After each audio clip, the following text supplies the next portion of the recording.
Muy buenas noches a todos. Dios les bendiga. Una vez más nos encontramos en la casa de Dios, esta vez de forma presencial. Tenemos a Antonella que nos visita hoy, tenemos a Celeste que está por el Zoom, allí conectada, y tenemos a ti que estás del otro lado para poder escuchar el mensaje de la palabra de Dios una vez más. Estamos tocando un tema que es importante para lo que es la vida cristiana victoriosa. En la reunión pasada, el día jueves, estuvimos viendo en Mateo capítulo 7, les invito a ir allí. Mateo capítulo 7, donde el Señor Jesús estaba dando la conclusión a el Sermón del Monte. Y en esta conclusión al Sermón del Monte, en el versículo 24, el Señor dice: cualquiera pues que me oye estas palabras y las hace, le compararé a un hombre prudente que edificó su casa sobre la roca. Y descendió lluvia, y vinieron ríos, y soplaron vientos, y golpearon contra aquella casa. Y no cayó, porque estaba fundada sobre la roca. El jueves estuvimos meditando en estos pasajes. Nos detuvimos para considerar cada uno de ellos, para poder descubrir, bíblicamente hablando, cómo un cristiano puede vivir una vida de victoria. Y el Señor nos desafía no solamente a escuchar la palabra, sino también a ponerla por obra. Y siguiendo este tema, quiero que podamos ir al libro de Santiago. En Santiago, el libro de Santiago, Jacobo, hermano de Jesús, es quien escribe esta epístola a muchos cristianos que estaban padeciendo persecución, que estaban pasando por momentos difíciles. Y el libro de Santiago se considera como el proverbio del Nuevo Testamento. Es un libro de mucha sabiduría y comienza en los primeros versículos exhortándonos a pedir sabiduría. Y dice que si le pedimos a Dios, Él nos da sin ningún tipo de reproche.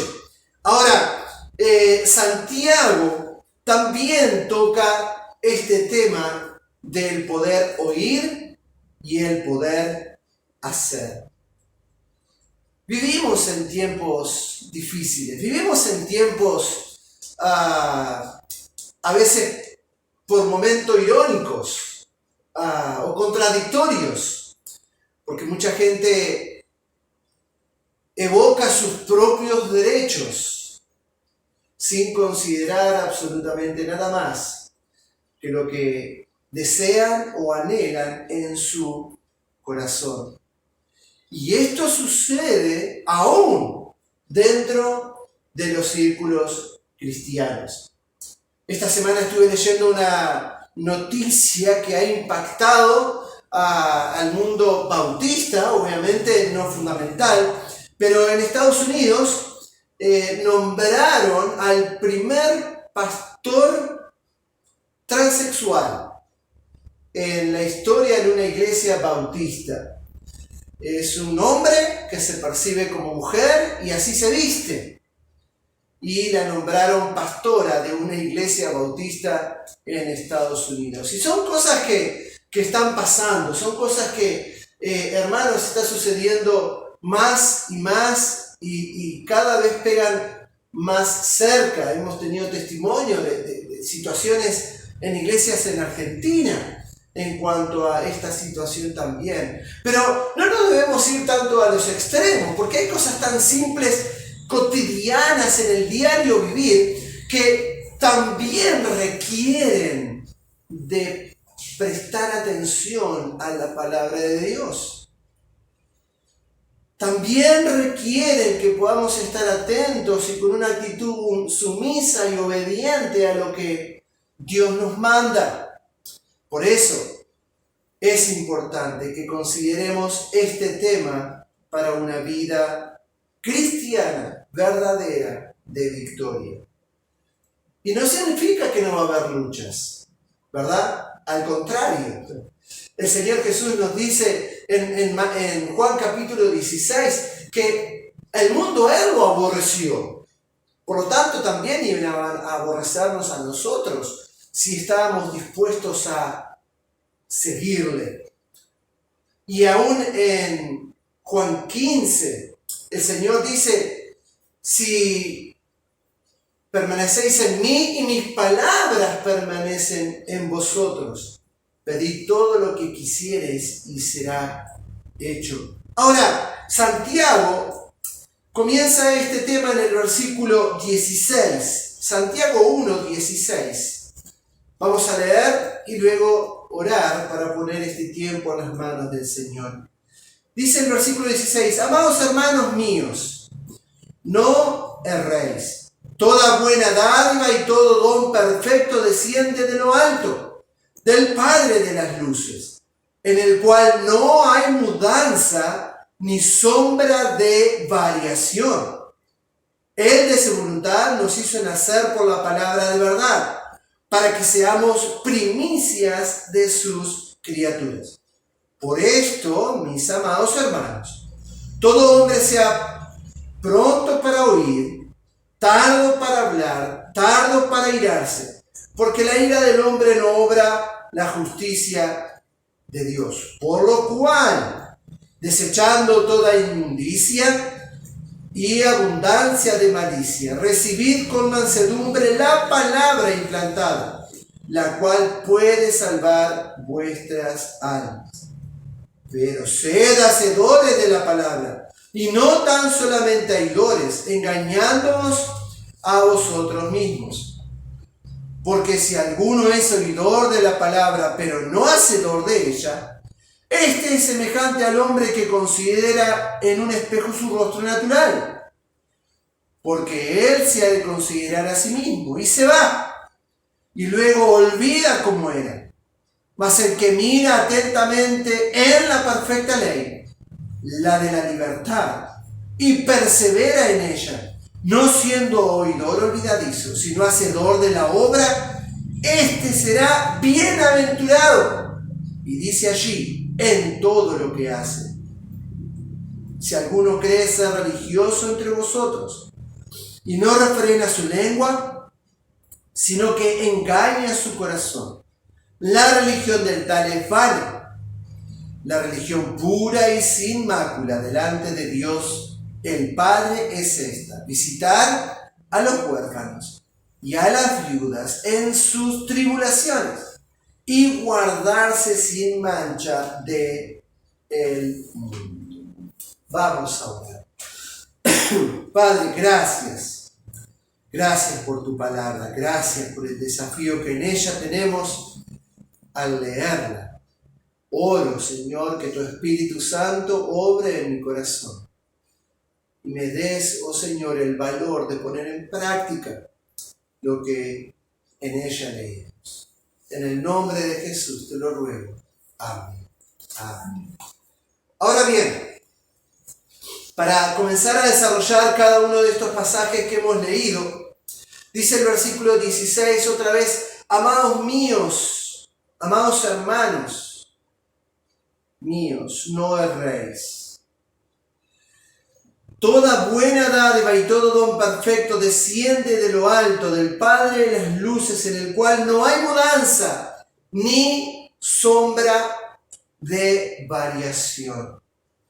Hay cosas en las cuales nosotros, para poder tomar decisiones, para poder tener convicciones y formarnos principios bíblicos, debemos tener en cuenta. Y una de esas cosas es que todo lo que es bueno, todo don perfecto, toda bendición espiritual, desciende del cielo, desciende de Dios. Y cuando estamos en comunión con Dios, sin duda que esta experiencia de disfrutar de estos momentos, de disfrutar de este tiempo, de recibir toda dádiva, todo don perfecto, se hace más ameno. Pero desciende de Dios. Y Dios no cambia. Como leímos aquí, dice el versículo 17, toda buena dádiva y todo don perfecto desciende de lo alto del Padre de las luces, en el cual no hay mudanza, ni sombra de variación. Ahora, vivimos en tiempos en donde todo es relativo, ¿verdad? Todo depende de quién lo diga, todo depende de quién lo mire, todo depende de quién opine. Unos pueden decir, para mí eso está bien, para mí eso está mal. Otros pueden decir, yo estoy de acuerdo o no. Pero hay algo que no debemos olvidarnos. Dios no tiene variación.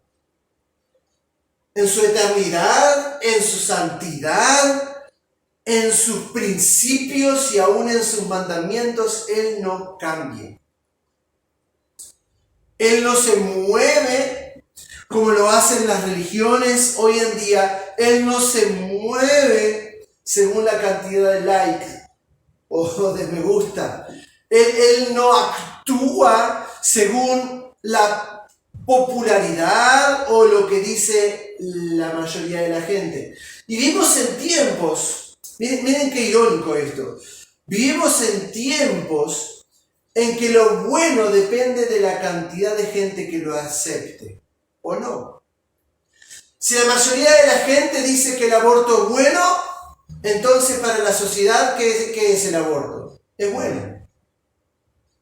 ¿Por qué? Porque depende de lo que la mayoría acepta. Y si tú no estás de acuerdo con la mayoría, entonces estás mal. Vivimos en tiempo en que antes habían cosas que eran malas, porque simplemente eran malas e iban en contra de la palabra de Dios. Hoy son malas dependiendo de la cantidad de gente que esté de acuerdo. La moralidad ha cambiado. Antes la moralidad estaba dictada o se regía por la vara de la palabra de Dios. La ética, la moral, el buen comportamiento se ajustaba o se comparaba a lo que la Biblia enseña. Hoy no. Hoy es a lo que la mayoría de la gente considera correcto. Pero Dios no tiene variación. Lo que para Dios era pecado hace 3000 años, cuando fueron escritos los 10 mandamientos, aún más, sigue siendo pecado hoy. La mentira no dejó de ser pecado, la codicia no dejó de ser pecado, el robar no dejó de ser pecado. Dios no tiene variación. Por eso debemos considerar esto. Y dice, amados hermanos míos, no erréis. No nos confundamos. No pifiemos, ¿verdad? No, tenemos que tener claro quiénes somos, a quién pertenecemos, quién guía nuestra vida y quién realmente puede afectar nuestra manera de pensar. Versículo 18 dice, Él de su voluntad nos hizo nacer por la palabra de verdad, para que seamos primicias de sus criaturas. Por esto, teniendo claro esto, habiendo considerado este principio sumamente importante para la vida de un cristiano, mis amados hermanos, todo hombre sea pronto, ¿para qué? Para oír.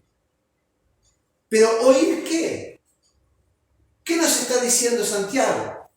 ¿Qué es lo que debemos estar prontos a oír? Qué importante, ¿verdad? La palabra, el mensaje. Debemos estar prontos a oír lo que Dios nos dice en su palabra. Tardos para hablar, tardos para irarse, porque la ira del hombre no obra la justicia de Dios. Por lo cual, y acá empezamos, desechando toda inmundicia y abundancia de malicia, recibir con mansedumbre la palabra implantada, la cual puede salvar vuestras almas. ¿Cuántas veces me ha tocado poder hablar con un joven? Hemos trabajado mucho tiempo junto a mi esposa Irene con jóvenes, ¿verdad? Teniendo encargados el grupo de jóvenes en nuestra iglesia Enviador en Colonia. O simplemente hablando con un hermano en Cristo y tratando de poder expresar lo que la Biblia dice en tal o cual tema. Y muchas veces la actitud es soberbia, ¿verdad? No te quiero escuchar, no me importa lo que me decís. A veces no te lo dicen de una forma verbal, pero con la actitud, ¿verdad? Uno se da cuenta claramente cuál es la actitud del corazón. Y uno trata de mostrar con la palabra de Dios lo que Dios enseña, qué sería correcto hacer en tal situación. Y siempre se pone un manto de sospecha. Vos decís eso porque vos estás de acuerdo con aquel o vos querés apoyar a aquel, cuando uno trata de mediar en un problema, ¿verdad? Vos decís eso porque vos estás en contra mía, porque vos no me querés escuchar a mí, porque vos ya tomaste parte. Ahora, dice, por lo cual, desechada toda inmundicia y abundancia de malicia. Cuando viene alguien a poder exhortarnos en la palabra de Dios, cuando viene alguien a predicarnos, cuando viene alguien a darnos un consejo, tenemos que desechar estas cosas. Dejar esa actitud a veces a la defensiva en la cual no queremos considerar lo que se nos dice o ponemos un manto de duda sobre lo que se nos está diciendo y dudamos en los por qué se nos dice y buscamos razones atrás de eso. No. Cuando viene alguien con la palabra de Dios, ya sea para exhortarnos con buen ánimo, en amor, en Cristo, para reprendernos, tenemos que tener la actitud correcta. Desechar todas estas cosas. Recibir con mansedumbre la palabra implantada, la cual puede salvar vuestras almas. ¿Cuál es la palabra implantada? La Biblia. El mensaje que podemos encontrar en este libro desde Génesis a Apocalipsis, la cual puede salvar vuestras almas. Y sabemos de qué manera podemos ser salvos. Ahora, dice entonces, pero sed hacedores de la palabra y no tan solamente oidores, engañándoos a vosotros mismos. A veces duele porque causa tristeza cuando tratamos de en amor animar a alguien, exhortar a alguien, ¿verdad? No porque seamos profetas y lo sepamos todo y tengamos todas las respuestas a las interrogantes de la vida. No, pero aquellos que hemos podido vivir en la palabra de Dios y hemos experimentado ya en los caminos del Señor diferentes cosas, habiendo practicado la palabra de Dios, nos da dolor, nos da tristeza cuando hablamos con alguien y se dan media vuelta y siguen su propio camino y vemos que toman las mismas decisiones equivocadas. Y sabemos cómo termina. No porque seamos profetas, sino sabemos porque Dios está en el trono y Él obra en los hijos de desobediencia. Dice, pero sed hacedores de la palabra y no tan solamente oidores. Hermano, hermana, ya sea que en tu diario vivir tengas el hábito de leer la Biblia y te pongas a leer lo que en ella se nos exhorta y consideres lo que Dios nos habla, nos dice, nos enseña. Somos exhortados, animados, desafiados a ponerlo por obra. Pero sed hacedores de la palabra. A veces uno observa vidas. Decía un pastor me decía, nosotros no somos jueces como pastores. Dios no nos puso para juzgar a los hermanos, sino para pastorearlos, alimentarlos, guiarlos, exhortarlos, ¿verdad? Pero sí somos inspectores de frutos. No. Uno como pastor, uno como líder, puede darse cuenta en dónde puede estar parado una persona por la forma en que vive. Y vivimos en tiempos en los cuales el debate público se ha instalado, ¿verdad? Facebook, ¿es público o es privado? ¿Qué consideran ustedes? ¿Es público o privado? Lo que yo pongo en mi muro de Facebook, ¿es privado o es público? Una foto, un video, una publicación. Y la verdad es que lamentablemente vivimos en días en que el Facebook es una muestra de la realidad de lo que una persona vive. Podemos venir a la iglesia, ¿verdad? De camisa, corbata, vestirnos lo mejor posible para venir a la iglesia y que los hermanos vean qué pulcritud, qué prolijidad tenemos para venir a la iglesia. Pero cuando vemos el Facebook delata muchas veces lo que hay en el corazón o de la forma en que vive esa persona, las cosas que se aprueban o no. Teníamos una jovencita en el grupo y esta jovencita era una jovencita de 12, 13 años, ¿verdad? Y en su perfil de Facebook había puesto fulanita la turra. Así había puesto, ¿no? En su perfil de Facebook. Fulanita la turra. Ok.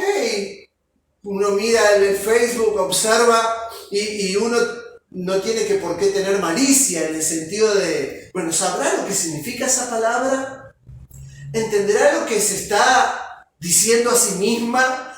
¿No? Porque entre los jóvenes hasta suena como un insulto. Y es un insulto, porque si uno busca el significado de lo que es un turro, una turra, como se autodenominan a veces, uno se puede dar cuenta que está lejos de lo que Dios quiere. Entonces, con amor me acerqué a la muchacha un sábado en una reunión de jóvenes y le digo, mirá, ¿vos sabés qué? Hace poco me apareció una persona en Facebook, fulanita la turra. Esa muchacha se empezó a poner de todos colores, obviamente, ¿no? Se empezó a poner colorada y le digo, no te preocupes, digo, simplemente me gustaría saber, preguntarte si tú entendés qué es lo que significa. Porque a veces los jóvenes ponen palabras o dicen cosas por decirlas, sin saber bien su significado. Y me animé a explicarle lo que significaba ser un turro, una turra, lo que representaban ese tipo de personas. Y gracias a Dios, bueno, cambió su nombre de perfil de Facebook, ¿no? En su debido tiempo. Pero qué importante es que nosotros podamos ser hacedores de la palabra de Dios en todo ámbito en el cual nos podamos mover. En el trabajo, en el lugar de estudio, en el Facebook, en el Twitter, en el WhatsApp, que los estados que podamos poner, que las cosas que publiquemos realmente puedan motivarnos y motivar a otros a la obediencia a la palabra de Dios. Dice en la última parte del versículo 22, engañándoos a vosotros mismos. Muchas veces te dicen, no es necesario que lo hagas. No seas fanático, no seas fanática. Ya alcanza con que vayas a la iglesia. ¿Qué vas a dejar de hacer esto? ¿Vas a dejar de hacer aquello porque te lo dicen? Engañándoos a vosotros mismos. A los únicos que nos engañamos es a nosotros. Cuando pretendemos vivir vidas a nuestra manera, haciendo a un lado la palabra de Dios. Nos engañamos a nosotros mismos, porque consideramos que el fin de nuestro camino va a ser bueno, y nos vamos a salir con la nuestra, y vamos a tener la viveza criolla, ¿verdad? Pero la realidad es que las consecuencias vienen. Versículo 23 dice, porque si alguno es oidor de la palabra, pero no hacedor de ella, este es semejante al hombre que considerando en un espejo su rostro natural, porque él se considera a sí mismo, y se va, y luego se olvida cómo era. Y para que podamos entender esto, ¿para qué nos miramos en un espejo? ¿Para qué nos miramos en un espejo? Para ver cómo estamos. Para ver cómo estamos. Hay diferentes razones. Algunos se miran para decir, ay, qué lindo que soy, no puedo ser más lindo, mirá qué bueno que está y así, entonces. Otros simplemente usan el espejo para lo que tiene que ser, que es para ver, va a ver si tengo la raya corrida, estoy mal peinado, tengo la cara sucia, tengo la araña en los ojos, no sé, ¿verdad? No me imagino una mujer maquillándose sin espejo. ¿Se podría hacer? ¿Alguna mujer se podría animar a maquillarse sin un espejo? ¿No? Tipo, bueno, Con mucha práctica. ¿no? Me voy a delinear, me voy a pintar, me voy a tal, y no me miro al espejo, yo sé que me pinté bien. Y se va a la calle, ¿verdad? A veces la cara de las personas que nos enfrentamos nos dice mucho, ¿verdad? Cuando alguien de repente nos empieza a mirar así como que, ¿y este? ¿O esta? ¿Qué pasó? ¿Qué le pasó? Hermanos, un espejo sirve para compararnos, para mirarnos, para que nos demos cuenta si hay algo mal, lo podamos corregir. Sería necio mirarnos en un espejo y decir, uy, qué mal peinado que estoy. Tengo barba, pero está bien, aguanta un poco más. No sé, qué ojea, qué lagaña. No importa. Que además no me importa lo que diga. Y nos vamos como nos levantamos. Así salimos al mundo. ¿Verdad que no es natural eso? No es normal. No me imagino que vayas a tu trabajo en pijama. ¿Te imaginas? Te mirás al espejo, estoy con pijama, no importa. El patrón me entenderá. Voy a salir hacia la calle. No, a ver, podemos poner un manto de jocosidad en todo esto, de broma, pero es una realidad que tiene que golpear nuestro corazón. Debe golpear nuestro corazón.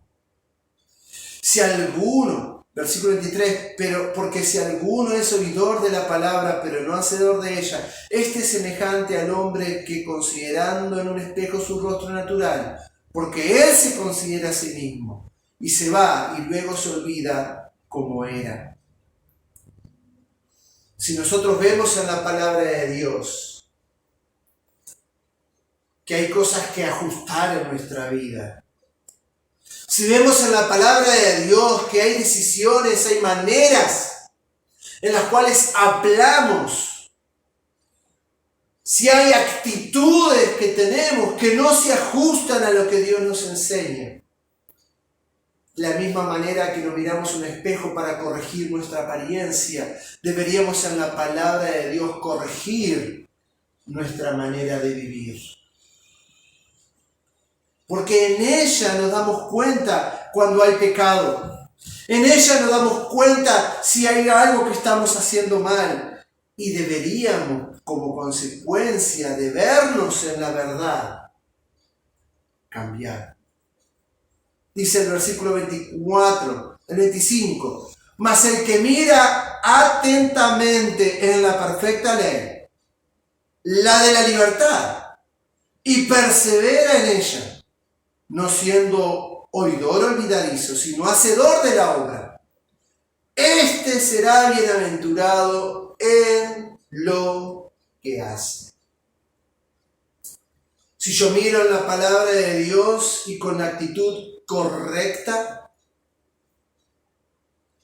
me arrepiento de mi pecado, le pido perdón a Dios y decido voluntariamente obedecer lo que en la Biblia se nos enseña de una forma voluntaria en la ley de la libertad.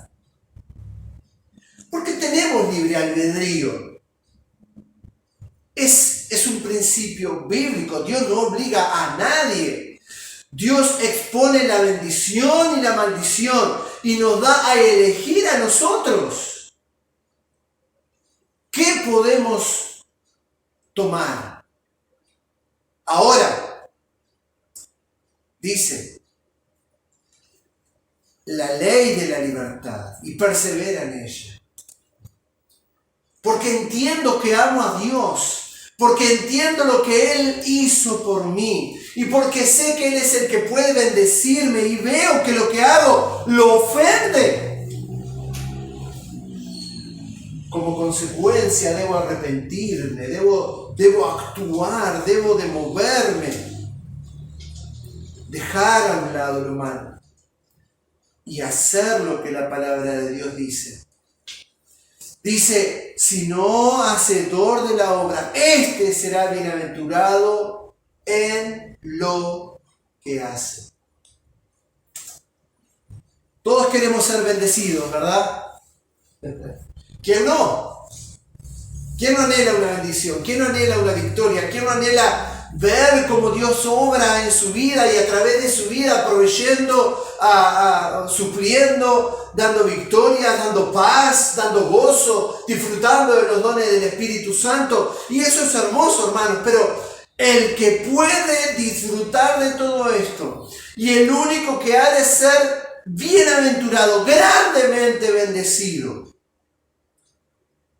es aquel que está dispuesto a hacer lo que Dios nos enseña en su palabra. Pero pastor, ¿tengo que leer la Biblia? Oh, sí. Tenemos que leerla. Tenemos que formarnos el hábito de poder leerla. Y está bien escuchar predicaciones, y está bien escuchar mensajes en YouTube o en Facebook, está bien publicar versículos, todo eso está bien, edifica, motiva, alimenta. Pero no hay como el que tú agarres tu Biblia y te pongas a leerla. Y te preocupes con un corazón inquieto por saber qué quiere Dios de ti. Y cuando tú sabes, y cuando tú entiendes, y cuando tú aprendes y lo aplicas, entonces eres bienaventurado en lo que haces. ¿Te gustaría que te vaya bien en tu trabajo? Sé obediente a la palabra de Dios. ¿Te gustaría que Dios bendiga a tu familia? Sé obediente a la palabra de Dios. ¿Quieres que Dios prospere tu negocio? No lo va a hacer si tú buscas ganar más dinero con trampa. Sé obediente a la palabra de Dios.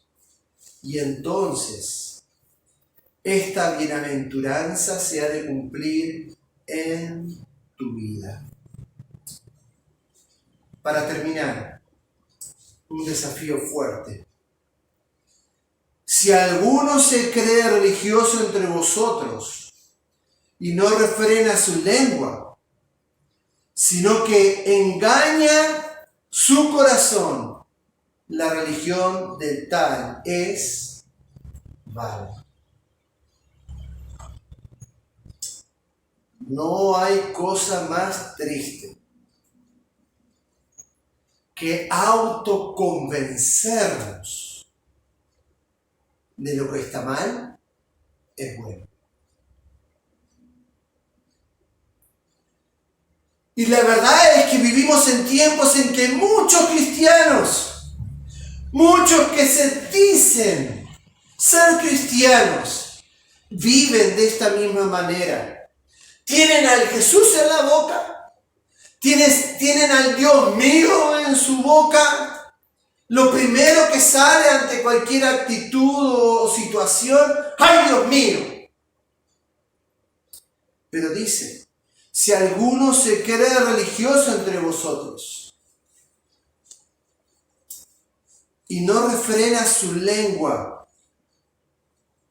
sino que engaña su corazón.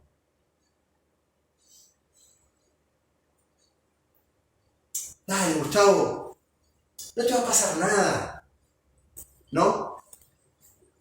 A veces peleo conmigo mismo. No sé, capaz que puedes decirme que estoy loco. No sé si alguna vez te pasó encontrarte discutiendo contigo mismo, ¿verdad? Cuando nuestro viejo hombre nos comienza a alentar a la carne, ¿verdad? Y que salga a flote nuestros sentimientos y emociones que van en contra de los principios de Dios. Y uno dice, no, hacésela, dásela, porque esto y porque aquello. Y soy mi peor enemigo.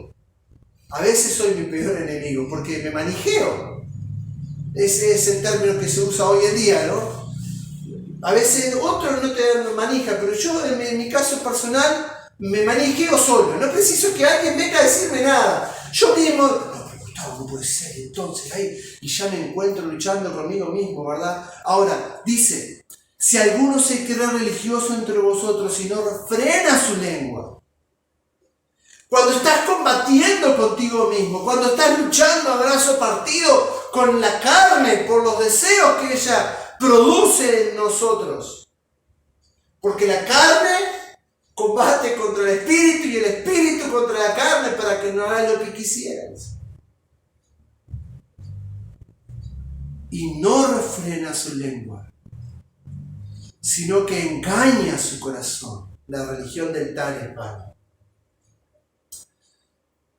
Entonces, cuando nos encontramos en esa situación en la cual nos empezamos a manijear y tratamos de alimentar nuestra carne, ya sea por una situación, ya sea por algo puntual que se ha hecho, ya sea por un proceder o luchando con la ética o con la moral de uno mismo, si no refrena su lengua y permite que seamos bombardeados con los dardos de fuego del maligno, ¿verdad? Que caen una y otra vez. De repente estamos en una situación luchando a brazo partido con una situación y prendemos la televisión y ¿qué nos dicen? Hacelo. Y miramos en YouTube algo y situación y alentándonos a hacer lo que es malo. Refrena tu lengua, calla tu mente, calla tu corazón y enfócate, esfuérzate de una forma con sacrificio vivo. Rehúsa a ti mismo el complacerte. Eso significa. Si alguno se cree religioso entre vosotros y no refrena su lengua, no deja de autoalimentarse a lo malo y a no considerar la palabra de Dios, sino que engaña su corazón. Después te arrepentís, después pedís perdón, después solucionás el problema, pero sacate las ganas. No, refrena tu lengua, calla tu corazón e inclina tu corazón voluntariamente en libertad a la obediencia de la palabra de Dios. La religión del tal es vana. La religión pura y sin mácula delante de Dios el Padre es esta: visitar a los huérfanos y a las viudas en sus tribulaciones, mirar hacia afuera, mirar la necesidad de otros y guardarse sin mancha del mundo. Si hay algo que quiere Satanás, usando la influencia del mundo sobre tu vida, es apartarte de Dios como consecuencia del pecado. Pero es un desafío, hermanos. Y el desafío entonces es a no ser oidores olvidadizos, sino hacedores de la palabra. Y que con libertad de espíritu, buscando agradar a Dios, podamos callar nuestro corazón, nuestra mente, nuestra lengua, que nos empuja, nos incita a ir en contra de los principios bíblicos para hacer lo que no conviene. Seamos valientes, tengamos valor, para que en cada día de nuestra vida, día a día, paso a paso, podamos ir obteniendo la victoria sobre el mal que viene del mundo sobre nuestra vida. Y que la promesa que dice en el versículo 25, sobre aquel que es hacedor de la obra, este será bienaventurado, grandemente bendecido en lo que hace. ¿Quieres una vida llena de victorias? ¿Quieres una vida llena de bendiciones? Escucha y pon en obra. Haz lo que la Biblia nos enseña. Vamos a orar. Gracias, Señor, por tu palabra. Gracias por este tiempo. Gracias por este desafío, Señor, que realmente nos hace despertar y darnos cuenta del lugar donde nos encontramos en nuestra comunión con usted, oh Padre bendito. Permítenos, oh Señor, prestar atención a tu palabra y ponerla en obra, ponerla en práctica, no solo para recibir tus bendiciones, sino para vivir vidas que te agraden. En el nombre de Jesús te lo ruego. Amén. Dios les bendiga.